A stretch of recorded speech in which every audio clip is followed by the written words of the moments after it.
எனது அன்பிற்குரிய இஸ்லாமிய சகோதரர்களே, அல்லாஹு தஆலாவுடைய நல்லடியார்களே, உலகத்திலே வாழக்கூடிய பரம்பரைகளை, உலகத்தில் வாழக்கூடிய மக்களை பரம்பரையாக நாங்கள் பிரித்து நோக்குவோம். அப்படி ஒவ்வொரு பரம்பரைக்கும் ஒவ்வொரு விசேஷமான அம்சங்கள் வரும். ஒவ்வொரு பரம்பரையிலேயும் சில பிளஸ் பாயிண்ட்கள், அதாவது ஒவ்வொரு பரம்பரையிலும் சில நல்ல விடயங்கள் இருக்கும். அதே போன்று அந்த பரம்பரையில் சில மோசமான விடயங்கள் இருக்கும். நாங்கள் தற்போது ஜெனரேஷன் ஜி எனப்படக்கூடிய அந்த பரம்பரையில் இருக்கிறோம். இந்த பரம்பரை இந்த வருடத்தோடு மாறுகிறது. அடுத்த பரம்பரை இன்னும் ஒரு சில விடயங்களை, புதிதாக நல்ல விடயங்களையும் கொண்டு வர இருக்கிறது, சில மோசமான விடயங்களையும் கொண்டு வர இருக்கிறது. அந்த காலகட்டத்திலே நாங்கள் பேசக்கூடிய ஒரு முக்கியமான ஒரு விடயம்தான், இந்த காலத்தில் வாழக்கூடிய பிள்ளைகளிடத்திலே அல்லது இந்த காலத்திலே வாழக்கூடிய கல்விமான்கள், புத்திஜீவிகள் என்று சொல்லப்படக்கூடியவர்களிடத்திலே அறிவு இருக்கிறது. ஆனால் அவர்கள் மக்களை மதிக்க தெரியாதவர்களாக இருக்கிறார்கள். பிள்ளைகள் பாடசாலைக்கு சென்று படிக்கிறார்கள், நல்ல நல்ல ரிசல்ட்ஸ் எடுக்கிறார்கள். ஆனா மூத்த மனுஷரை கண்டா சலாம் சொல்லி பேசுறாங்க இல்ல. இப்படியான சில விஷயங்கள், அதாவது அறிவு என்பது மக்களிடையே இருக்கிறது. ஆனால் அந்த அறிவை எப்படி பயன்படுத்த வேண்டும், அந்த அறிவை நாங்கள் எவ்வாறு சமூகத்திலே சமூக சேவைகளுக்காக பயன்படுத்த வேண்டும், அந்த அறிவை எவ்வாறு நாங்கள் அந்த அறிவை பணிவான ஒரு மனிதனாக மாற்ற வேண்டும் போன்ற விடயங்களை இந்த இளைய சமுதாயம் படிக்காதவர்களாக அல்லது இந்த இளைய சமுதாயத்திடம் அரிதாக காண கிடைக்கக்கூடிய ஒரு விடயமாக இருக்கிறது என்று நாங்கள் பேசிக்கொள்கிறோம். எனது அன்பிற்குரிய இஸ்லாமிய சகோதரர்கள், அல்லாஹு தஆலாவுடைய நல்லடியார்களே, இந்த விடயங்களை நாங்கள் எவ்வாறு அணுகுவது என்பது சம்பந்தமாக பேசத்தான் இன்றையுடைய குத்பாவின் தலைப்பாக கல்வியும் ஒழுக்கமும் என்ற தலைப்பு தேர்ந்தெடுக்கப்பட்டுள்ளது. எனது அன்பிற்குரிய இஸ்லாமிய சகோதரர்கள், அல்லாஹு தஆலாவுடைய நல்லடியார்களே, முதலாவதாக நாங்கள் விளங்கிக் கொள்ள வேண்டும், கல்வி என்றால் என்ன? கல்வி என்றால் என்ன? கல்வி என்பதற்கு வரைவிலக்கணம் கூறும் எல்லா அகராதிகளும் கல்வியை வரைவிலக்கணப்படுத்தும் போது அந்த கல்வி என்பது சமூக சேவை சார்ந்ததாக இருக்க வேண்டும். அந்த கல்வி என்பது கற்றவருக்கு ஒழுக்கத்தை கொடுக்க வேண்டும். அந்த கல்வி என்பது கற்றவருக்கு அகலாக்கை கொடுக்க வேண்டும். அந்த கல்வி என்பது கற்றதன் பின்னால் அது செயற்பாட்டுக்குள் கொண்டு வரப்பட வேண்டும். அப்படி இருந்தால் தான் அது கல்வி. அப்படி இல்லை என்றால் அது வெறுமனே அறிவுதான். இப்ப நாங்க பார்க்கிறோம், அறிவு என்பது மிருகங்களுக்கும் இருக்குது. எங்க வீட்டுல நாங்க ஒரு பூனை ஒன்று வளர்த்தோம்னா எங்க சத்தம் கேட்டோன்னே பூனை ஓடி வருது. ஏன்? அதுக்கு அறிவு கொடுக்கப்பட்டிருக்குது. இவர் என்ன ஒழுங்காக பார்த்துக் கொள்ளக்கூடியவர், இவர் தான் என்ற வளர்க்கக்கூடியவர், இவர் தான் என்ற எஜமான். இது அந்த பூனைக்கு விளங்குது, அறிவு இருக்குது. அவைகள் அவர்கின்ற ஒரு பிரச்சனை வரும் போது அந்த பிரச்சனையை எப்படி சால்வ் பண்றன்ற அறிவு கொடுக்கப்பட்டிருக்குது. தன்னுடைய தாயிடம் எப்படி பால் கறந்துவது என்ற அறிவு கொடுக்கப்பட்டிருக்கிறது. அப்ப அறிவு என்பது எல்லாருக்கும் இருக்கிறது, மனிதனுக்கும் இருக்குது, மிருகங்களுக்கும் இருக்குது. ஆனால் கல்வி என்பது, இந்த கல்வியை அடையாளப்படுத்தும் போது நிறைய விடயங்களை சொல்லுவார்கள். முதலாவது, aim of the education is not knowledge but action என்று சொல்வார்கள். ஒரு கல்வியினுடைய குறிக்கோள் என்ன தெரியுமா? வெறுமனே நாங்கள் அறிவை எடுத்துக்கொள்வது மாத்திரமல்ல, அந்த அறிவை நாங்கள் எங்களுடைய ஆக்ஷன், எங்களுடைய செயற்பாடுகளில் கொண்டு வருவது. இதுதான் அறிவு என்பார்கள். அதே போன்று purpose of the education is not information என்று சொல்வார்கள். கல்வியினுடைய பர்பஸ், அதனுடைய நோக்கம் என்னன்னு சொன்னால், வெறுமனே நாங்கள் நாலேஜ்களை எடுத்துக்கொள்வதல்ல, வெறுமனே இன்ஃபர்மேஷன் எடுத்துக்கொள்வதல்ல, தகவல்களை பெறுவதல்ல. தகவல்கள் எப்படியும் பெறலாம், இது மட்டுமல்ல அறிவு என்பது. அதே போன்று சொல்வார்கள், education is not a knowledge. கல்வி என்பது அது வெறுமனே அறிவு மட்டுமல்ல, but life beyond the school gate. எங்கட பிள்ளைகளுக்கு நாங்க பாடசாலையில படிச்சு கொடுக்கிறோம் தானே, பிள்ளைகளுக்கு பாடசாலையில கல்வியை கொடுக்கிறோம், சயின்ஸை படிச்சு கொடுக்கிறோம், மேத்ஸை படிச்சு கொடுக்கிறோம், சுகாதாரத்தை படிச்சு கொடுக்கிறோம், எல்லா விடயங்களையும் படிச்சு கொடுக்கிறோம். இந்த பிள்ளைகள் எங்கள்கிட்ட இருந்து கல்வி எடுத்துக்கொண்டு போய் நாளைக்கு ஸ்கூல்ல இருந்து போனதன் பின்னால, அவங்க ஸ்கூல் லீவர்ஸ் ஆகினதன் பின்னால, நாளைக்கு அவங்களோட வாழ்க்கையில நாங்க படிச்சு கொடுத்த விஷயங்கள் இருக்குமாக இருந்தால், நாங்கள் சமூக கல்வியை படித்துக் கொடுக்கிறோம், சுகாதார கல்வியை படித்துக் கொடுக்கிறோம், விஞ்ஞானத்தை படித்துக் கொடுக்கிறோம், இஸ்லாத்தை படித்துக் கொடுக்கிறோம், எல்லாத்தையும் படிச்சு கொடுக்கிறோம்.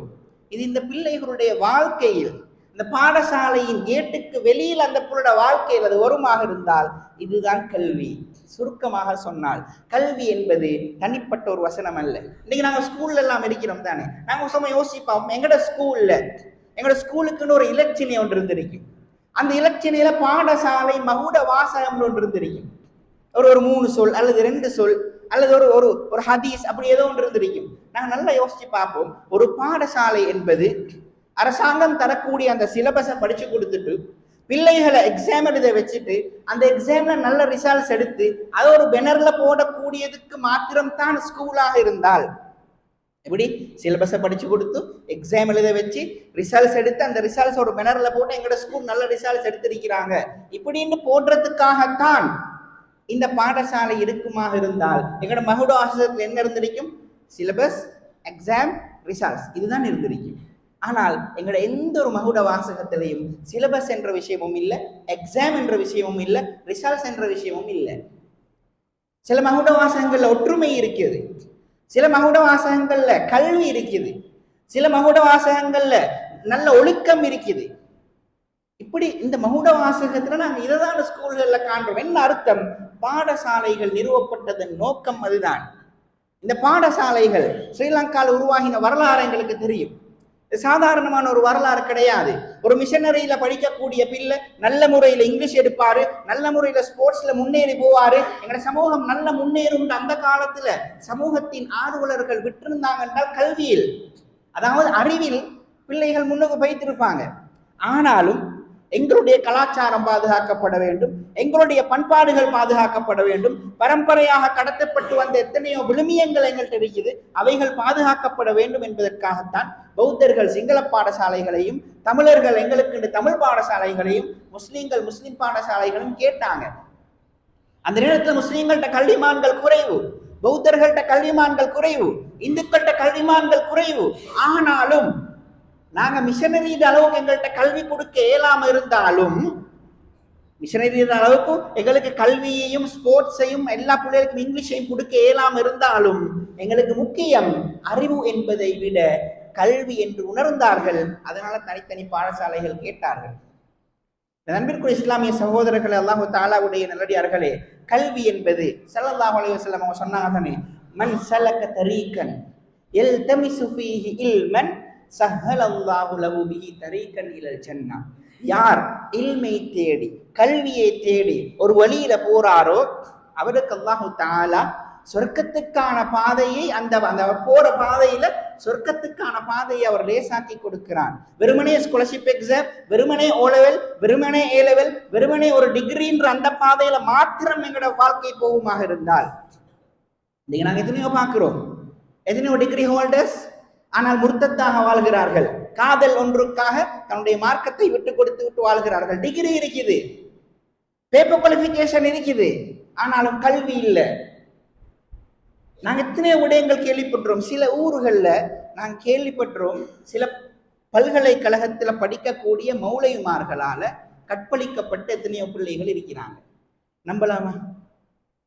அவ படித்ததவர் மார்க்க கல்வி அறிவை தேடி இருக்கிறார், ஆனால் கல்வி என்பது கிடைத்ததில்லை. இன்னைக்கு பெரிய ஒரு பிரச்சனை சமூகத்துல. பிள்ளைகளை நாங்க எப்படி நம்பி ஒரு ஸ்கூலுக்கு போடுறது, பிள்ளைகளை நம்பி எப்படி யூனிவர்சிட்டிக்கு அனுப்புறது, பிள்ளைகளை நம்பி எப்படி ஒரு காலேஜுக்கு போடுறது? ஏன் அந்த பிரச்சனைகளுக்கு வருது? பிள்ளைகள்கிட்ட நாங்க அறிவை தேட கேட்கிறோம். என்ன ரிசல்ட்ஸ் எடுத்தாய் வாப்பான்னு கேட்கிறோம், என்ன ரிசல்ட்ஸ் எடுத்தீங்க மகள்னு கேட்கிறோம். ஆனா என் பிள்ளையுடைய ஆடையின் ஒழுக்கத்தை, என் மகன் டைமுக்கு தொழுகிறாரான்னு பார்க்கிற அந்த விடயத்தை நாங்கள் தவற விடுகிறோம். அறிவை தேடுவதில் நாங்கள் கவனம் செலுத்துவதை போல கல்வியில் கவனம் செலுத்துவது கிடையாது. அதனால் நாம் முதலாவது விளங்கிக் கொள்வோம், கல்வியும் ஒழுக்கமும் என்ற தலைப்பு வேறு வேறு கிடையாது. ஒழுக்கம் என்பது கல்வியில் ஒரு பகுதிதான். ஒழுக்கம் என்பது கல்வியில் ஒரு பகுதிதான். அறிவு என்பது மிருகங்களுக்கும் இருக்கிறது. ஸல்லல்லாஹு அலைஹி வஸல்லம் அவங்க அதனால தான் சொன்னாங்க, நீங்க அறிவை தேடி கல்வியை தேடி ஒரு பாதையில நீங்க போனீங்க என்றால் அது சொர்க்கத்துக்கான பாதையை லேசாக்கும். ஏன் தெரியுமா? எனக்கிட்ட கல்வி கூட கூட கூட எனக்கிட்ட அகலாக்க கூடும், எனக்கிட்ட பணிவு கூடும். நாங்க தமிழ்ல சொல்லுவோம் தானே, நிறை குடம் தளம்பாது என்று சொல்லுவோம். அர்த்தம் என்னது? படித்தவர்கள் அவர்கள் பண்பானவர்களாக இருப்பார்கள், பணிவானவர்களாக இருப்பார்கள், என்னிடம் பணிவு கூடும், என்னிடம் அகலாக்க கூடும். நாங்க புத்திஜீவிகள் அல்லது படித்த மனிதர்கள் என்று சொல்றோம். இப்ப யாராவது ஒருத்தர் தேவையில்லாத மாதிரி பேசினா நாங்க சொல்லுவோம் என்னது, நீங்க படிச்ச மனுஷன் தான், இப்படி பேசலாமா? அர்த்தம் என்னது? அவருடைய படிப்பு அவருக்கு நல்ல முறையில் பேச கற்றுக் கொடுத்துக்க வேண்டும் என்று சமூகம் எதிர்பார்க்கிறது. இந்த விடயம் எங்கள்கிட்ட வரணும். அதே போன்று ஸல்லல்லாஹு அலைஹி வஸல்லம் அவங்க சொன்னாங்க, ஒரு மனிதன் மௌத்தாகி விட்டார் என்று சொன்னால், இதா மாத்தல் இன்சான் இன் கதா அன்ஹு அமலுஹு இல்லா மின் ஸலாத். ஒரு மனிதன் மஃபாத் ஆகி விட்டார் என்று சொன்னால் அவருடைய எல்லா அமல்களும் டிஸ்கனெக்ட் ஆகிரும். அதுக்கு பின்னால் எங்களுக்கு அமல்கள், எங்களுக்கு நன்மைகள் வந்து சேராது. ஆனால் 3 விடயங்களை தவிர அந்த 3 விஷயமும் நாங்கள் மௌத்தாகினாலும் எங்களோட கபருக்கு நன்மையை கொண்டு வந்து சேர்க்கும். அதில் ஒன்று சொன்னார்கள், இல்முன் யுன்தஃபஉ பிஹி, ஒரு அறிவு, அந்த அறிவின் மூலமாக அவர் பிரயோசனம் கொடுக்கப்பட்டிருக்குது. அவருக்கு என்ன பிரயோசனம்? நாங்கள் ஒரு பாடசாலையில் ஆசிரியராக இருக்கிறோம், பிள்ளைகளுக்கு கல்வியை புகட்டுகிறோம். நாம் படிச்சு கொடுத்த பிள்ளை நாளைக்கு சமூகத்தில் ஒரு நல்ல நிலைமையில் இருக்கிறாரு, சமூகத்தில் ஒரு நல்ல பொசிஷன்ல இருக்கிறாரு, சமூகத்துக்கு சேவை செய்யறாரு. இந்த சமூகம் நல்ல முறையில வரணும் என்பதற்காக பள்ளிகளையும் சமூகத்தில் இருக்கக்கூடிய சங்கங்களையும் சேர்ந்து வேலை செய்யறாரு. ஏன்? நான் உருவாக்கின பிள்ளை. நான் மதரசாவில் ஒரு உஸ்தாதாக இருக்கிறேன், நான் உருவாக்கின பிள்ளை ஊர்கள் எல்லாம் போய் மக்களுக்கு இந்த இஸ்லாத்தை சொல்லிக் கொடுக்கிறாரு, இஸ்லாத்தை அதன் தூய வடிவில் மக்களுக்கு பரப்புவதில் முன்னுக்கிறாரு. அதே மாதிரி அவருடைய வாழ்க்கையிலும் இஸ்லாம் வெளிப்படுகிறது. நான் உருவாக்கின பிள்ளை, இந்த பிள்ளையால் எனக்கு என்ன செய்ய போகுது? என்ன கபருக்கு நன்மை வரப்போகுது. நான் யூனிவர்சிட்டியில் ஒரு லெக்சரராக இருக்கிறேன், ஒரு ப்ரொஃபஸராக இருக்கிறேன், நான் லெக்சர்ஸ் மட்டும்தான் நடத்துறேன். ஆனால் நான் நடந்து கொள்ளும் முறையால், நான் அவர்களுக்கு சொல்லும் உபதேசங்களால் ஏன் பிள்ளைகள் நல்ல பிள்ளைகளாக இருக்கிறார்கள், என்னிடம் படித்த பிள்ளைகள் கற்பொழுக்கம் உள்ள பிள்ளைகளாக வளர்கிறார்கள், என்னிடம் படித்த பிள்ளைகள் நாளைக்கு சமூகத்துக்கு நல்ல சேவை செய்யணும் என்ற உணர்வை பெறுகிறார்கள். நான் சாதாரணமான ஒரு 2 அவர் லெக்சரரை தான் செஞ்சேன், ஆனாலும் என் பிள்ளை அதை வாழ்க்கையில் அமல்படுத்துறாரு, எனக்கு கபருக்கு நன்மை வந்து கொண்டிருக்கும், எனக்கு கபருக்கு நன்மை வந்து கொண்டிருக்கும். எனது அன்பிற்கு இஸ்லாமிய சகோதரர்களே, அல்லாஹு தஆலாவுடைய நல்லடியார்களே, கல்வி புகட்டும் இடங்கள் மோசம் அல்ல, பாடசாலைகள் மோசம் அல்ல, மதரசாக்கள் மோசம் அல்ல, யூனிவர்சிட்டிகள் மோசம் அல்ல, அவை கல்வி புகட்டும் இடங்கள். ஆனால் அவற்றிலிருந்து அறிவை மாத்திரம் பெற்றுக்கொண்டு ஒழுக்கத்தையும் மகளாக்கையும் நட்பண்புகளையும் மனித நேயங்களையும் விழுமியங்களையும் நாங்கள் பெறாமல் இருந்தோம் என்று சொன்னால் குற்றம் எங்கள் மீதே தவிர அந்த நிறுவனங்கள் மீது அல்ல. குற்றம் எங்கள் மீது. நாங்கள் அறிவோடு சேர்த்து இந்த பல விடயங்களையும் பெற்றுக்கொள்ள வேண்டும். எனது அன்பிற்குரிய இஸ்லாமிய சகோதரர்களே, அல்லாஹு தஆலாவுடைய நல்லடியார்களே, முதலாவதாக நாங்கள் படிப்பை எடுக்கும் போது கல்வியையும் சேர்த்து அந்த அறிவோடு எடுத்தோம் என்று சொன்னால், ஒழுக்கத்தையும் சேர்த்து எடுத்தோம் என்று சொன்னால், எங்களிடம் முதலாவதாக வரக்கூடிய பண்பு என்ன தெரியுமா? யார் எதை சொன்னாலும் ஏற்றுக்கொள்ளக்கூடிய அந்த பண்பு வரும். இது ஒரு கல்வியலாருக்கான அடையாளம். என்னிடம் கல்வி இருக்குது அப்படின்றதுக்கான அடையாளம் என்னது? யார் எதை சொன்னாலும் அது சரியாக இருந்தால் நான் ஏற்றுக்கொள்வேன். நபி மூசா அலைஹிஸ்ஸலாத்து வஸ்ஸலாம் அவர்கள் ஒரு சம்பவம் நாங்க பார்க்கிறோம், சூரத்துல் கஹஃப் சொல்லக்கூடிய சம்பவம் எங்களுக்கெல்லாம் தெரியும். அவங்கள்ட்ட கேட்கப்படுது, யாரு நல்ல சிறந்த அறிவாளி? மூசா அலைஹிஸ்ஸலாம் சொல்றாங்க, நான் தான் அறிவாளி, நான் தான் இன்னைக்கு இருக்கக்கூடிய சிறந்த அறிவாளி. நபி மூசா அலைஹிஸ்ஸலாம் அவங்களோட சிச்சுவேஷன்ல அங்க இருக்கக்கூடிய மக்கள், அவர்களுக்கு மார்க்கம் சொல்லிக் கொடுக்கப்பட வேண்டும், அவர்களுக்கு அகலாக்குகள் பண்பாடுகள் சொல்லிக் கொடுக்கப்பட வேண்டும். சொல்லிக் கொடுக்கறதுக்கு இருக்கிற ஒரே ஒரு தூதர் இவருதான். அந்த சிச்சுவேஷன்ல அவர் அப்படி சொல்றது பிழை இல்லை. நான் நினைக்கப்படாது ரசூல்மார்கள் தலைக்கணத்தில் பேசினார்கள் என்று அவ்வாறு அல்ல. அவர் சொல்கிறார், நான் தான் சிறந்த அறிவாளி. அல்லாஹ் தஆலா சொல்றான், இல்லை, நீங்க இந்த இடத்துக்கு போங்க, அங்க நீங்க உங்களை விட ஒரு சிறந்த அறிவாளியை காணலாம். அல்லாஹுடைய ஒரு வலியும் மின் அவுலியா இல்லா, அல்லாஹுடைய ஒரு வலி அந்த இடத்துல இருக்கிறார். ஹிதர் அலைஹிஸ்ஸலாத்து வஸ்ஸலாம் அவர்கள் நபி மூசா அலைஹிஸ்ஸலாம் அவர்கள் போகிறார்கள். போனதன் பின்னால் கல்வி கற்ற சம்பவம் நாங்கள் சூரத்துல் கஹ்ஃபிலே பார்க்கிறோம். இது என்ன விடயத்தை தெரியுமா எங்களுக்கு உணர்த்துகிறது? நாங்கள் எனக்கிட்ட தான் எல்லாம் இருக்குது, நான் சொல்றபடிதான் எல்லாம் நடக்கணும், ஏண்ட ஊர்ல நான் சொல்றதுதான் சட்டம். நீ எந்த ஹதீஸை கொண்டு வந்தாலும் சரி, நீ எந்த மதுஹபை கொண்டு வந்தாலும் சரி, நான் சொல்வதுதான் ஏண்ட பள்ளியில சட்டம். நாங்கள் இன்னைக்கு எத்தனையோ ஊர்கள்ல பார்க்கிறோம், மக்கள் எல்லாம் குர்ஆன் சுன்னாவை நாங்கள் அமல்படுத்த வேண்டும், அல்லாஹுடைய தூதர் அவருடைய ஜனாசாவை எந்த முறையில் அடக்கம் செய்தாரோ அவ்வாறு நான் அடக்கம் செய்ய வேண்டும் என்று ஆசைப்படுகிறார்கள். அல்லாஹுடைய தூதர் திருமண நிகழ்வுகளை எவ்வாறு செய்தார்களோ அவ்வாறு நாங்கள் திருமண நிகழ்வுகளை நடத்த வேண்டும் என்று ஆசைப்படுகிறார்கள். அல்லாஹுடைய தூதர் எவ்வாறு தொழுதார்களோ அவ்வாறு தான் எங்கள் ஊரிலும் தொழிக்கப்பட வேண்டும் என்று ஆசைப்படுகிறார்கள். ஆனாலும் இப்படித்தான் அல்லாஹுடைய தூதரின் காலத்தில் இருந்தது என்று தெளிவு கொடுக்கப்பட்டாலும், இல்லை, நான் சொல்வதுதான் என் ஊர்கள் அமுல்படுத்தப்படணும், நான் சொல்றதுதான் மார்க்கம், நான் இதை விளங்கி வச்சிருக்கிறானோ நான் மௌத்தாகும் வரைக்கும் நான் இந்த பித்அத்தை செய்யறத இல்லாமாக்க மாட்டேன், நீங்க எப்படிப்பட்ட அறிவாளியாக இருந்தாலும் சரி என்ற மமதை ஒரு ஆலிமிடம் வருமாக இருந்தால், என்ற மமதை ஒரு ஆசிரியரிடம் வருமாக இருந்தால், என்னை விட்டால் யாரும் இல்லை என்ற மமதை ஒரு லெக்சரரிடம் வருமாக இருந்தால், என்னை விட்டால் யாரும் இல்லை என்ற மமதை ஒரு டாக்டரிடம் வருமாக இருந்தால், இந்த மமதை அர்த்தம் எங்களுக்கு அறிவு இருக்குது, எங்கட பேப்பர்ல எம்பிபிஎஸ் என்ற குவாலிஃபிகேஷன் இருக்குது, என் பேப்பர்ல எல்எல்பி என்ற குவாலிஃபிகேஷன் இருக்குது. ஆனாலும் என்னிடம் கல்வி என்பது சரியாக என்னிடம் வந்து சேரவில்லை என்ற அர்த்தம். எனது அன்பிற்குரிய இஸ்லாமிய சகோதரர்களே, அல்லாஹு தாலாவுடைய நல்லடியார்களே, இன்னும் எத்தனையோ விடயங்கள். ஒரு மனிதருக்கு அறிவு இருக்கும் என்று சொன்னால் அவரிடம் பேசும் போது பண்பாடான வார்த்தைகள் வெளிப்படும். நபி மூசா அலைஹிஸ்ஸலாத்து வஸ்ஸலாம் அவர்கள் ஃபிரௌனுக்கு தாவா செய்யறதுக்காக போகணும். தாவா செய்யறதுக்காக போற மூசா அலைஹிஸ்ஸலாம் அவர்களை பார்த்து அல்லாஹு தாலா சொல்றான், அந்த ஃபிரௌன் என்பவன் ஒழுக்கம் இல்லாதவன், ஃபிரௌன் என்பவன் மமதை கொண்டவன், ஃபிரௌன் என்பவன் பெருமை உள்ளவன். நபி மூசா அலைஹிஸ்ஸலாம் அவர்கள் பிறக்க கூட அனுமதி கொடுக்கப்படாது என்ற அந்த கன்செப்ட்ல இருந்தவன். பிறக்க கூட அனுமதி கொடுக்கப்படாது என்ற கன்செப்ட் இருந்தால்தான் ஃபிரௌன். இந்த ஃபிரௌனுக்கு நபி மூசா அலைஹிஸ்ஸலாத்தை அல்லாஹு தஆலா அனுப்புறான். நாங்கள சும்மா யோசிச்சு பார்ப்போம், எங்கட சூழல்ல மாற்று கொள்கை உடையவர்கள் அல்லது மாற்று மதத்தவர்கள் இவங்களோட நாங்கள் நடந்து கொள்ளும் போது அல்லது இவங்களுக்கு நாங்கள் மார்க்கத்தை சொல்லிக் கொடுக்கும் போது எவ்வாறு நடந்து கொள்ள வேண்டும்? யாரும் ஃபிரௌனை விட மோசமான ஆட்கள் எங்கட சமூகத்தில் இல்லை.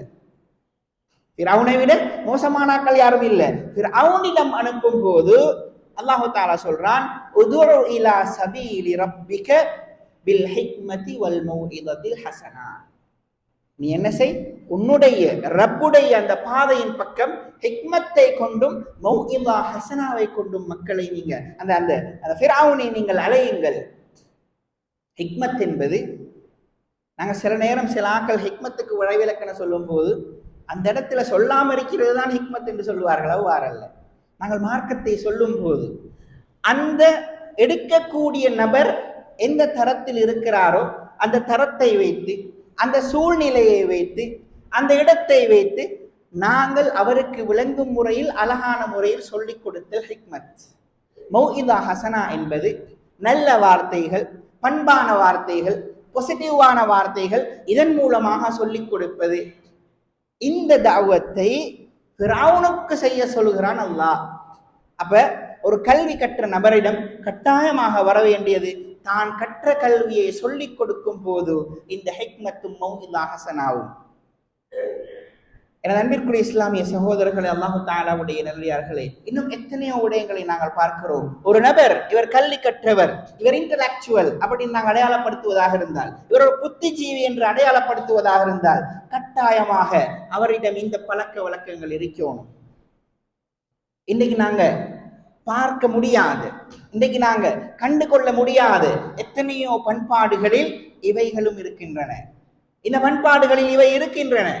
எங்களிடம் இருக்கக்கூடிய புத்திஜீவிகள் என்று எங்களுக்கு 50, 60, 40 வயதை தாண்டியவர்களை அடையாளப்படுத்த முடியுமாக இருக்கிறது. ஆனால் 20க்கும் 30க்கும் இடைப்பட்ட வாலிபர்களை, 20க்கும் 30க்கும் 30க்கும் 40க்கும் இடைப்பட்ட வாலிபர்களை, சகோதரர்களே, சகோதரிகளை, இவர்கள் பண்பாடுள்ளவர்கள், இவர்கள் நல்ல அகலாக்குள்ளவர்கள் என்று அடையாளப்படுத்துவது மிகவும் அரிதாக காணப்படுகிறது. ஏன் தெரியுமா? நாங்கள் அறிவை எடுத்தோம், கல்வியை எடுக்க மறந்தோம். என் அன்பிற்குரிய இஸ்லாமிய சகோதரர்கள், அல்லாஹு தஆலாவுடைய நல்லடியார்களே, கல்வி என்பதும் ஒழுக்கம் என்பதும் ஒன்றுடன் ஒன்று பின்னி பிணைந்தது. அது ஒரு நாளும் தவிர்க்க முடியாதது. அல்லாஹு தஆலா சிறந்த ஒழுக்கமுள்ள கல்வி கற்ற சமூகமாக என்னையும் உங்களையும் ஆக்கியருள்வானாக. வ ஆகிரு தஅவானா அனில் ஹம்துலில்லாஹி ரப்பில் ஆலமீன்.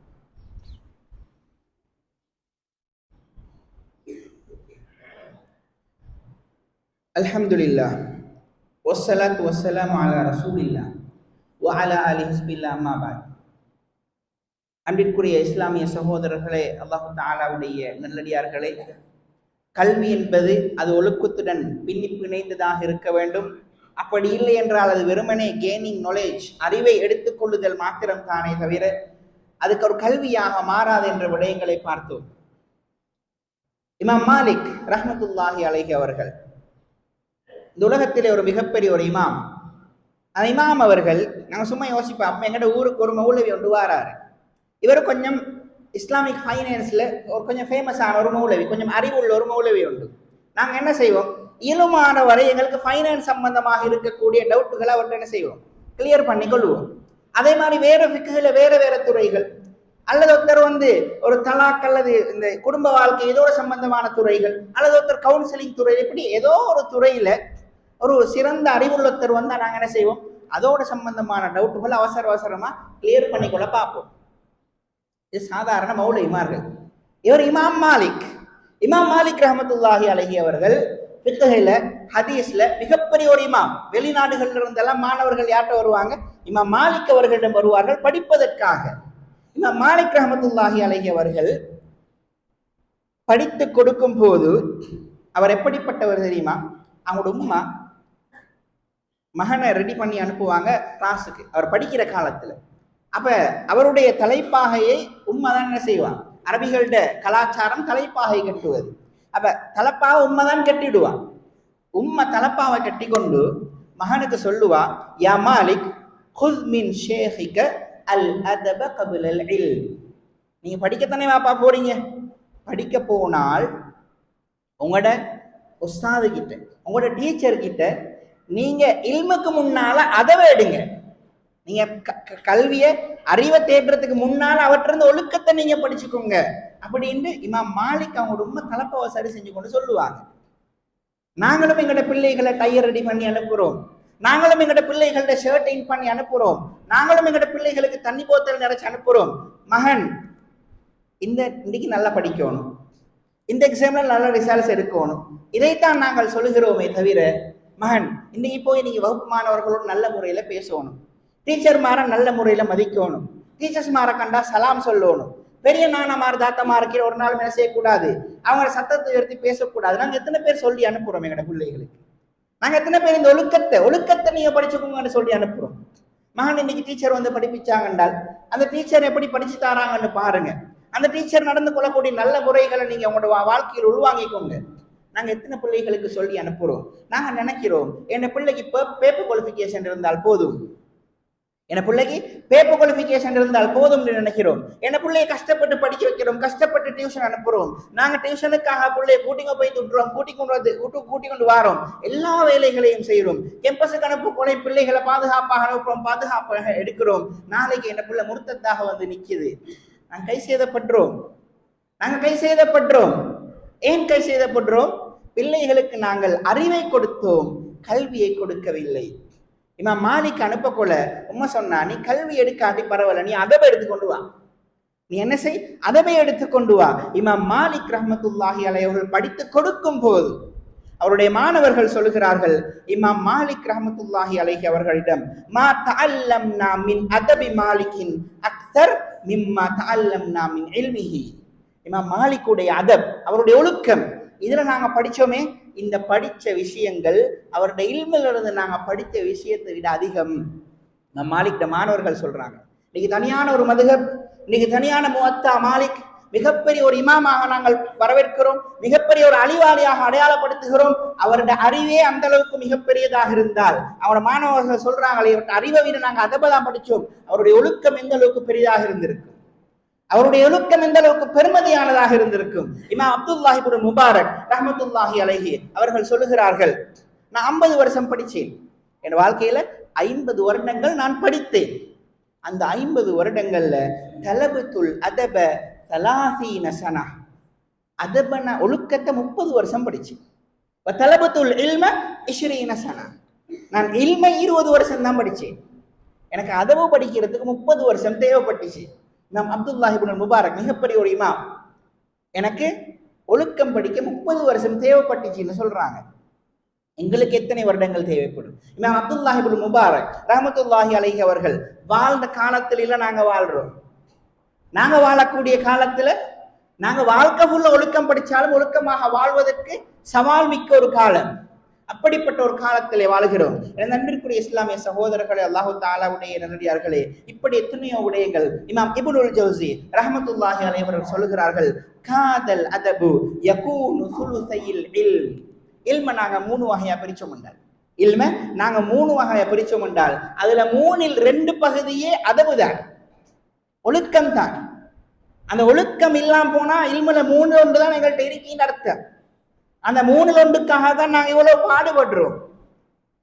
அந்த 3ல் 1 எங்கட பிள்ளைகளுக்கு கொடுத்துட்டு எங்கட பிள்ளைகள் இருந்து நல்ல ஒரு முன்மாதிரியான வாழ்க்கை எங்களுக்கு எதிர்பார்க்க இயலாம இருக்குது. நாங்க சொல்றோம் தானே, எவ்வளவு கஷ்டப்பட்டு என் பிள்ளைகளை படிக்க வச்சேன், எவ்வளவு கஷ்டப்பட்டு என் பிள்ளையை டாக்டர் ஆக்கினேன், லோயர் ஆக்கினேன், இப்ப நான் வயசாலியாக இருக்கிறேன், என்ன பார்க்க ஒரு பிள்ளை இல்லாம இருக்குது. அர்த்தம் என்ன? நாங்க அந்த 3ல் 1 மட்டும் கொடுத்தோம். மற்ற 3 தவறவிட்டோம். அதனால இப்ப கை செய்தப்படுகிறோம். எங்கட பிள்ளைகளை நாங்க அனுப்புறோம். அன்னைக்கு ஒரு வாப்பா ஒரு கோல்ல பேசுறாரு, ஹசரத் என் மகனை நான் மதரசாக போட்டிருக்கிறேன். என் மகன் ஓலவேல் எழுதாட்டியும் பரவாயில்ல, எழுதினாலும் பரவாயில்ல, அவருடைய ரிசல்ட்ஸ் நான் கணக்கெடுக்க மாட்டேன். அவர் ஏலவேல் எழுதட்டும் எழுதாம இருக்கட்டும், ரிசல்ட்ஸ் எனக்கு தேவையில்லை. எனக்கு தேவை என்ன சொர்க்கத்துக்கு கூட்டி கொண்டு போற ஒரு புள்ள. அவர் நாளைக்கு என்ன செய்யணும்? நாளைக்கு சொர்க்கவாதியாக போகணும். அப்படிப்பட்ட ஒரு கல்விமானை, அப்படிப்பட்ட ஒரு புத்திஜீவியை உருவாக்கத்தான் நான் அவரை மதரசாக போட்டேனே தவிர என்ன பிள்ளைக்கு ஓலைவெல் ஏலவெல்லாம் பிரச்சனையே இல்ல சார். அவர் பிள்ளைய மதரசாக போட்டு துவா செய்ய சொல்லி கோல் பண்றார். இப்படிப்பட்ட தந்தைமார்களாக, இப்படிப்பட்ட பெற்றோர்களாக நாங்கள் உருவாகணும். நாங்க யோசிக்கலாம், என்ன பிள்ளைக்கு ஒழுக்கத்தை மட்டும் கொடுக்கிறதா? இல்லை. அந்த ஒழுக்கம் என்பது 3 அறிவு என்பது 1 சேர்த்தாத்த ஒரு முழுமையான பிள்ளையாக எங்களுக்கு உருவாக்கலாம். எனது அன்பிற்குரிய இஸ்லாமிய சகோதரர்களே, அல்லாஹு தஆலாவுடைய நல்லடியார்களே, இன்னும் எத்தனையோ விடயங்கள் இமாம் அபூ ஸக்கரியா அவர்கள் அறிவிக்கிறார்கள். என்ன தெரியுமா? இல்முன் பிலா அதப், ஒழுக்கமில்லாத அறிவு இருக்கிறது. ஒழுக்கமில்லாத அறிவு கனாரின் பிலா ஹதப், விறகில்லாத நெருப்ப போல. விறகு போடாம நெருப்பத்தை வைக்கலுமா? ஏலாது. நெருப்பு குச்சை நாங்க போடுவோம், கொஞ்ச நேரத்தை அணைஞ்சிரும். அங்க நெருப்பு பிடிப்பதற்கு, நெருப்பு பற்றி எறுவதற்கு அங்க என்ன இல்லை? விறகு இல்லை. நெருப்பு பற்றி எறுவதற்கு விறகு இல்லாத போலதான் உங்கள்கிட்ட இல்மு இருந்து அதவில்லாட்டி. அதே மாதிரி சொன்னார்கள் இன்னொரு விடயம், அதபுன் பிலா இல். 3 அதப நீங்க எடுத்துட்டீங்க, ஆனா அந்த 3 ஒரு இல்ம நீங்க விட்டுட்டீங்க. அதபுன் பிலா இல், அறிவு இல்லாத அதப் இருக்குது, ஒழுக்கம் இருக்குது. அது ரூஹ இல்லாத உடம்ப போல. அந்த உடம்புல வேலை இல்லை. ரூஹ இல்லாத உடம்புல வேலை இல்லை. அந்த ரூஹ இல்லாத உடம்ப போலதான் உங்கள்கிட்ட அறிவு இல்லாம அதப் இருந்தால். அவர் என்ன சொல்ல வருகிறார் என்றால், அறிவும் தேவை, அதவும் தேவை. 2 இருந்தால்தான் ஒரு பூரண மனிதனாக வாழலாம். எனது அன்பிற்குரிய இஸ்லாமிய சகோதரர்களே, அல்லாஹு தஆலாவுடைய நல்லடியார்களே, எனவே கட்டாயமாக நாங்கள் விளங்கிக் கொள்வோம், அறிவு என்பது இது ஒழுக்கத்துடன் சேர்ந்து வரக்கூடியது. இமாம் ஷாஃபி ரஹ்மத்துல்லாஹி அலைஹி அவர்கள் கொஞ்சம் மனனம் செய்யறாங்க. மனனம் செய்யும் போது அந்த மனனம் வருது இல்லை, அவங்களுக்கு ஹிஃபுல் கஷ்டமாக இருக்குது, மனனம் செய்ய கஷ்டமாக இருக்குது. அவங்களோட உஸ்தாது கிட்ட போய் சொல்றாங்க, இப்படித்தான் நான் பாடமாக்கல, கொஞ்சம் கஷ்டமாக இருக்குது, பாடமாக்குறதுக்கு படிக்கிறதுக்கு கொஞ்சம் கஷ்டமாக இருக்கு, என்ன செய்ய? என் புள்ள வாப்பா எனக்கு பாடம் விளங்குது இல்லைன்னா என்ன செய்வோம்? அதே பாடத்தை படிக்க இன்னொரு டியூஷனுக்கு போடுவோம். அதே பாடத்தை படிக்க இன்னொரு டியூஷனுக்கு போடுவோம். அல்லது அங்க சேர நல்லமாம், இந்த டீச்சர் நல்லமாம் யாராவது சொன்னால் அங்க கொண்டு போய் போடுவோம். ஒரே பாடத்துக்கு டியூஷன் ஒருத்தர், சிலபஸ் முடிக்க ஒருத்தர், பாஸ் பேப்பர் செய்ய ஒருத்தர், மொடல் பேப்பர் செய்ய ஒருத்தர், இப்படி பிள்ளைகளை 3-4 கிளாஸுக்கு போடுவோம். எங்களுக்கிட்ட யாராவது பிள்ளை ஒன்று படிக்க கஷ்டம் என்றால் கொஞ்சம் டைம் அதிகமா ஒதுக்குங்க, கிளாஸுகள் போங்க, கொஞ்சம் டெடிகேஷன் பண்ணுங்க, அப்பதான் படிக்கணும்னு சொல்லி கொடுப்போம். இமாம் ஷாஃபி ரஹ்மத்துல்லாஹி அலைஹி அவங்க போய் சொல்றாங்க, படிக்க கஷ்டமாக இருக்குது. அவங்களோட உஸ்தாத் அவர்கிட்ட சொல்றாரு, என்ன தெரியுமா? ஷகவுது இலா வகீஇன் சூஅ ஹிஃப்லி ஃபஅர்ஷதனி இலா தர்கில் மஆசி. அவங்க சொன்னாங்க, நீ அதிகமா படின்னு சொல்லல, இன்னும் 4-5 பேர்கிட்ட போயிட்டு டியூஷன் போன்னு சொல்ல. அவர் சொன்னார், ஃபஅர்ஷதனி இலா தர்கில் மஆசி, நீ பாவத்தை விடுன்னு சொன்னாரு, நீ பாவங்களை விடு என்று சொன்னாரு. ஃபஅக்பரனி பிஅன்னல் இல்ம நூருன், அறிவு என்பது, கல்வி என்பது இது ஒரு வெளிச்சம். வனூருல்லாஹி லா யுஅதா லிஆசி, அல்லாஹ்வுடைய அந்த வெளிச்சம் இருக்குது, அல்லாஹ்வுடைய அந்த கல்வி எனும் வெளிச்சம் இருக்குது, இது ஒரு பாவிக்கு கொடுக்கப்பட மாட்டாது. இது ஒரு பாவிக்கு கொடுக்கப்பட மாட்டாது. எங்களுக்கு இது அறிவு இருக்கலாம், ஆனால் அந்த அறிவை அமுல்படுத்தக்கூடிய நல்ல அகலாக் இல்லாம இருக்கும்.